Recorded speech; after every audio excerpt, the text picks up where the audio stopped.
the boat. Oh no, the boat. Why did you tell my right-hand man to start the boat?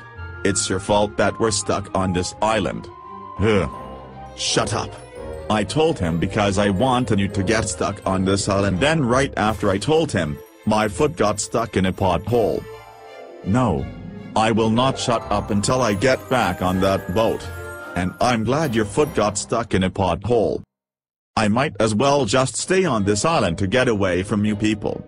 I'm going to make myself a hut and find myself some food. You make an SOS symbol with some sticks.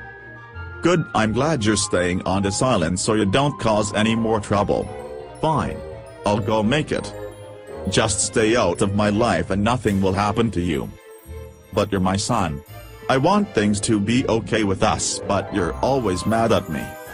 The reason I'm always mad at you is because you picked Harry Hog Joe to be a right-hand man and not me. I'm sorry Max, but I didn't know that this was so important to you. I'm very sorry. How about we forget this ever happened? I want you to be my new right-hand man, okay? Okay. I'm sorry for making such a big deal about it. I'll go make the hut and find food for us just in case no one finds us here. You keep making the sign, Dad.